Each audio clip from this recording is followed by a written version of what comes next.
Questa iniziativa nasce per un bene comune, nella misura in cui i tappi di sughero solitamente vengono buttati via ed c'è la necessità invece di riciclo, sia perché offre un'opportunità ai nostri ragazzi, come noi li chiamiamo, sia i nostri ospiti della Rocca, per riuscire a reintrodursi nel mondo lavorativo, in preparazione al mondo lavorativo, perché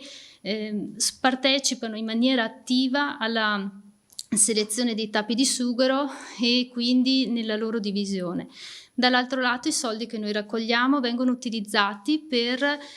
fare attività con loro, quindi l'ortoterapia, la terapia a cavallo, possiamo fare anche la musicoterapia, che sono tutte attività che nella concezione un pochino più ampia di quello che è la riabilitazione portano le persone a ritornare alla vita, perché questo è la mission dell'Associazione Brain e della cooperativa Sogno e Vita. Pensate che in Italia ogni anno vengono buttati nella spazzatura circa 1 miliardo di tappi di sughero. Il sughero è un materiale isolante molto potente, isola dal freddo e dal caldo.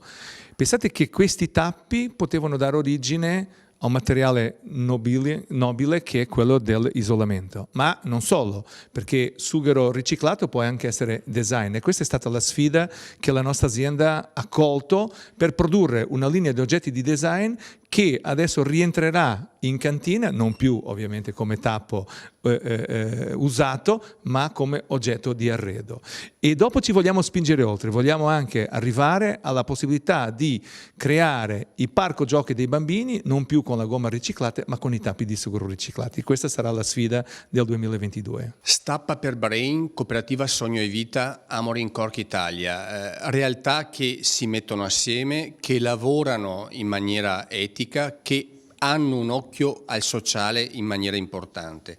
Se volete aiutare queste realtà, i tappi di sughero che utilizzerete, che stapperete nelle prossime settimane, portateli nei centri di raccolta, nei bar, nei locali che hanno quel raccoglitore, potranno aiutare persone che ne hanno bisogno, ma soprattutto potranno essere riutilizzati per avere un futuro come materia prima secondaria, come nuova vita di un materiale che ha nobili e nobilissime capacità. Quindi usiamo un po' del nostro tempo, recuperiamo questi tappi e sicuramente facciamo del bene.